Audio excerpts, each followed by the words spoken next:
नमस्ते। आपका अरविंद गणेश दामले चैनल में स्वागत है। मैं अरविंद दामले प्रस्तुत कर रहा हूँ दासबोध।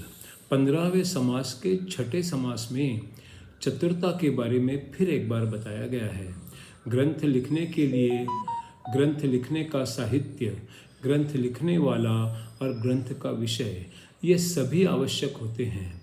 ग्रंथों को पढ़ना, ज्ञान हासिल करना, चिंतन करना, कोशिश करना, इन सब से कर्म बदल सकते हैं। सबका अच्छा चाहना, सबके लिए अच्छा करना, इन सब से इरादे बदल सकते हैं। कुल मिलाकर हम अपना भाग्य बदल सकते हैं।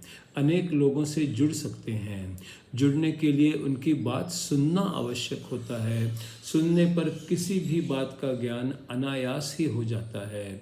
सब मिलकर कोई अच्छा बड़ा काम करना संभव हो सकता है।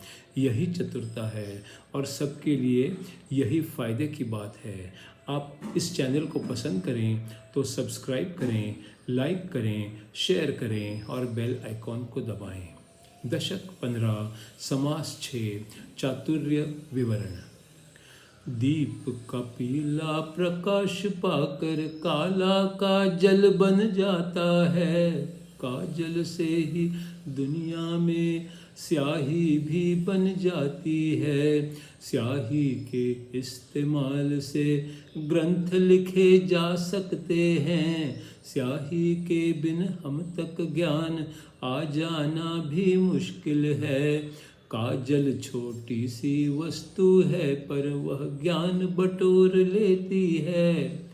दुर्गुण सद्गुण दोनों को पत्रों में भर देती है। लिखित ज्ञान पढ़ने से मूर्ख समझदार बन सकता है।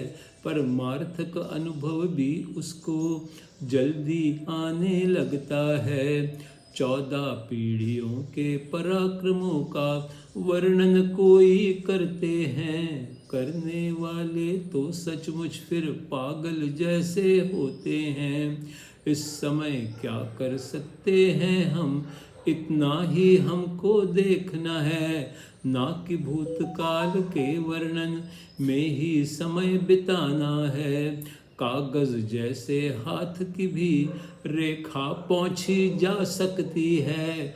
भाग्य बदल सकते हैं हम, ध्यान इस बात पर देना है। बहुतों की सुनता है जो कल्पना में डूबा रहता है।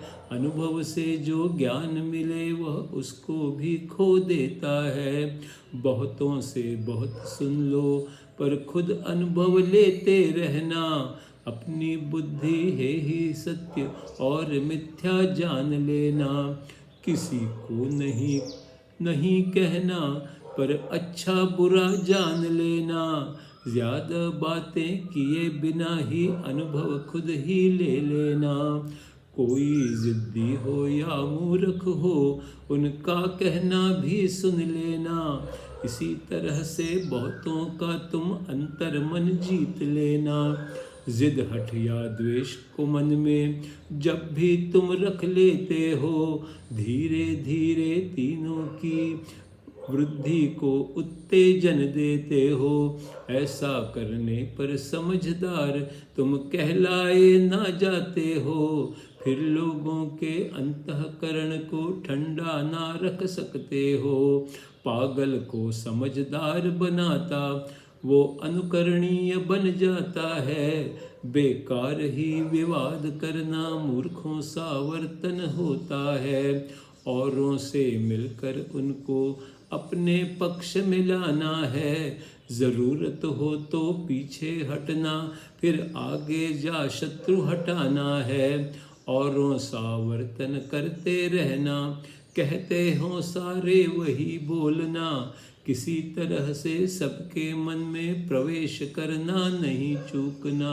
सबके हित की सोचता है वो अहित कभी ना करता है। सिखाते सिखाते ही सबका अंतरंग अपनाता है। पहले वश में कर लेना, रहस्य मन का जान लेना। उपाय कोई करते रहना, परमार्थ मार्ग दिखला देना। जिद्दी से जिद्दी मिले अगर विवाद या झगड़ा होता है, झगड़ा हो जाने पर फिर समझदारी ना रहती है। बड़बड़ करना आसान है, कुछ कर दिखलाना मुश्किल है। शत्रु का दिल जीतना ये तो बहुत ही मुश्किल है। आघात सहन करते रहना, गाली शांति से सुनना। ऐसे वर्तन से शत्रु का हाथ दोस्ती से पकड़ रखना। जो समयोचित कहते रहना, अज्ञान का बुर्खा पहने रखना। जहाँ कहीं भी जाना तुम मन में आदर लेकर जाना। बुरे गांव बस्तियों का सूक्ष्म निरीक्षण करते रहना। भिक्षा मांगने के बहाने लोगों को परख लेना। बहुतों को परखा तो कोई अच्छे लोग मिल जाते हैं, परिचय के बाद किसी से दोस्ती भी हो जाती है।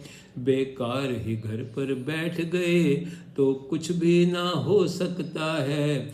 घूमना चर्चा करना सीखना सारा अवश्य करना है। सावधान हो देखते रहना और फिर सब कुछ जान लेना। कहीं भी जाना हो वहाँ की खबर पहले से लेते रहना। अनेक तरह के ग्रंथों का ज्ञान मुखोद्गत कर लेना। समय समय पर कुछ कहकर संतोष सभी को दे देना।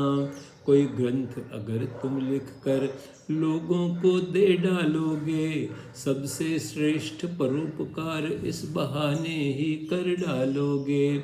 जिसकी ज़रूरत जहाँ भी हो वो उसको दे देना है। इसी तरह से श्रेष्ठता की लोकमान्यता पानी है।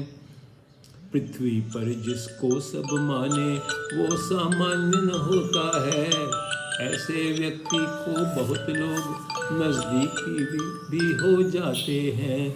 समझदारी से विजयी होना समझदारी का लक्षण है। समझदार बन जाए कोई तो कुछ कमी उसे न होती है।